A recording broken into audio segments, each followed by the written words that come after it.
የአሜሪካና ቻይና ፍጥጫ ከየትኛውም ጊዜ በላይ ተካሯል። በፕሬዝዳንት ዶናልድ ትራምፕ ቀስቃሽነት የንግድ ጦርነት ውስጥ የገቡት ሁለቱ ሀገራት አንዳቸው በሌላቸው ላይ ከባድ ታሪፍ ጥለዋል። መነሻውን 20 በመቶ ያደረገውና በጥቂት ቀናት ውስጥ በከፍተኛ ሁኔታ ያደገው አሜሪካ በቻይና ላይ የጣለችው ታሪፍ 125 በመቶ ደርሷል። ቻይና በአንጻሩ ከአሜሪካ የሚገቡ ምርቶች ላይ የ84 በመቶ ታሪፍ ጥላለች።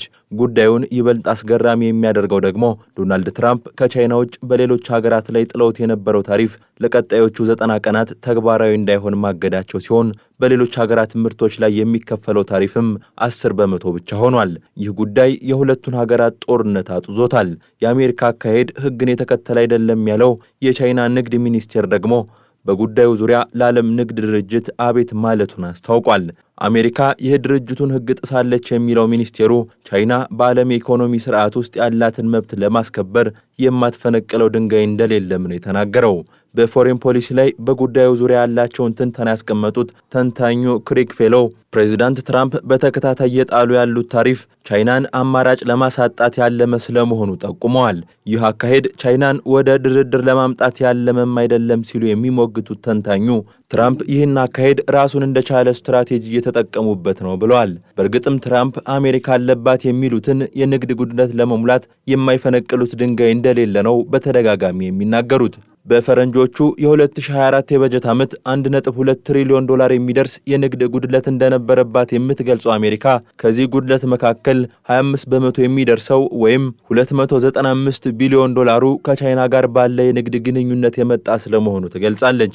በዓመቱ 145 ቢሊዮን ዶላር የሚያወጡ ምርቶችን ወደ ቻይና የላከችው አሜሪካ 440 ቢሊዮን ዶላር የሚያወጡ ምርቶችን ደግሞ በአንጻሩ ከቻይና ተቀብላለች። የዚህ የንግድ ጉድለት ምንጩ ቻይና የምትከተለው የብልጣብልጥ አካሄድ ነው ብለው የሚያምኑት ትራምፕ ታሪፍ በመጣል ልክ አስገባታለሁ በሚል ተከታታይ እርምጃዎችን እየወሰዱ ነው። ከምንም በላይ ጦርነቱ እንዲጧጧፍ ያደረገውና በትራምፕ ዘንድ እጅጉን ያልተወደደው ደግሞ ቻይና ለትራምፕ የታሪፍ ጭማሪዎች የሰጠችው ምላሽ ነው።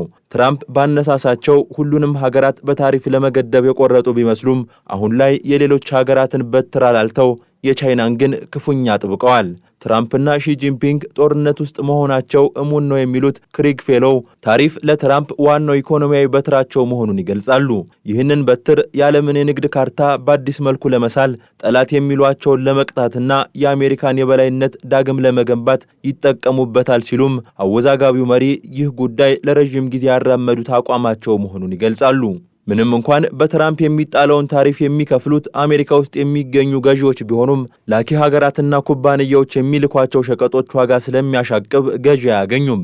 ይህም እንደ ቻይና ያሉ ምርቶቻቸውን በገፍ ወደ አሜሪካ ለሚልኩ ሀገራት ትልቅ ጉዳት ነው። በሀገር ውስጥ በአንጻሩ መንግስት ለሰራተኛው መደብ እያሰበ ነው፣ የሀገሪቱን መብት እያስጠበቀ ነው የሚል ሽፋን ለማግኘት ይጠቅማል የሚሉ አስተያየቶችም ይሰነዘራሉ። ትራምፕ ይህንን ውሳኔያቸውን አስመልክቶ የምጣኔ ሀብት ባለሙያዎችን አሊያም የንግድ ሕግ ጠበቆችን አያማክሩም የሚለው የፎሬን ፖሊሲ ትንተና የታሪፍ ውሳኔዎች የድል አድራጊነት መገለጫ ተደርገው ተወስደዋል ባይ ሆኗል።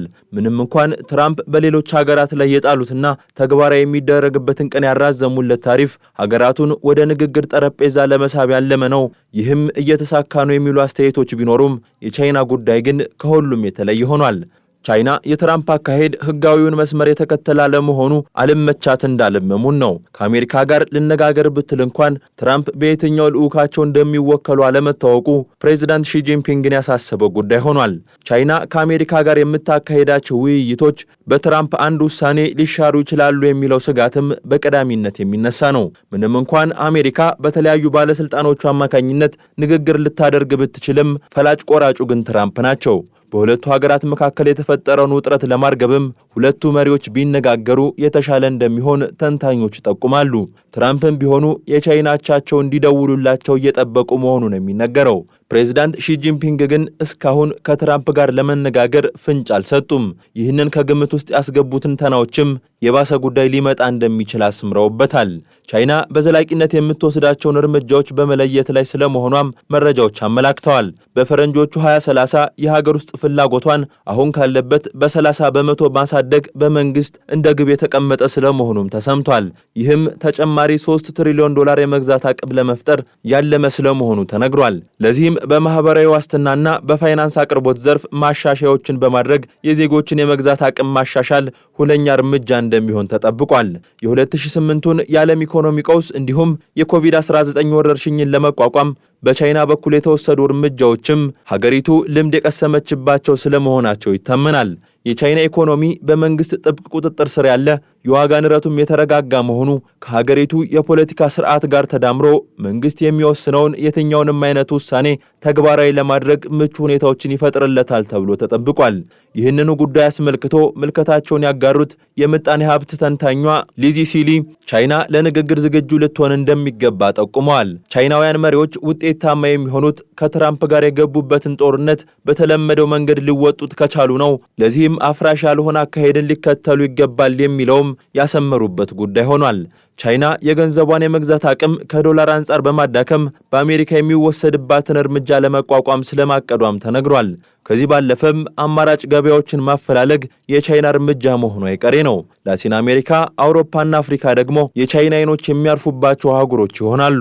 ምንም እንኳን ቻይና በእነዚህ አህጉሮች ውስጥ ወደሚገኙ ሀገራት አሁንም ምርቶቿን የምትልክ ብትሆንም ያሉትን መሰናክሎች በማስወገድ በከፍተኛ መጠን ለመላክ መዘጋጀቱ አይቀሬ ነው። ለአንዳንድ ገዢዎችም ጉዳዩ የተሻለ ዕድል ይዞ የመምጣት አቅም አለው። ይሁንና በተለይም አውሮፓ ውስጥ ያሉ አምራቾች ይህ የሁለቱ ሀገራት ጦርነት አስግቷቸዋል።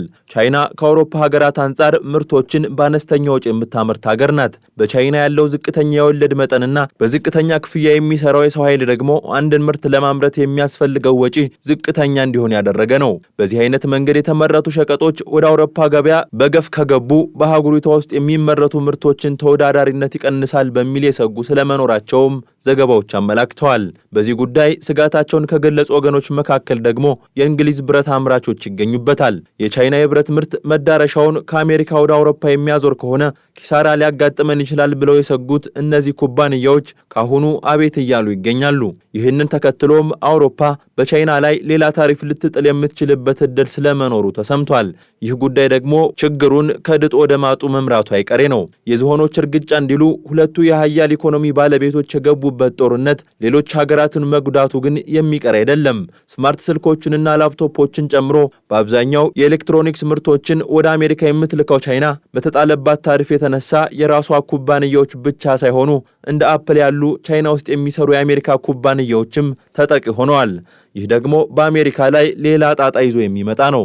ትራምፕ በሌሎች ሀገራት ላይ የጣሉት ታሪፍ ለቀጣዮቹ 90 ቀናት ተግባራዊ እንዳይደረግ ያገዱት በአሜሪካ ኢኮኖሚ ላይም ጉዳት እያስከተለ የበርካታ ድርጅቶች የአክሲዮን ዋጋ እየቀነሰ በመምጣቱ ነው የሚሉ ተንታኞችም ምናልባት ያልተገመተ ውሳኔ ሊታይ የሚችልበት ዕድል እንዳለ ጠቁመዋል።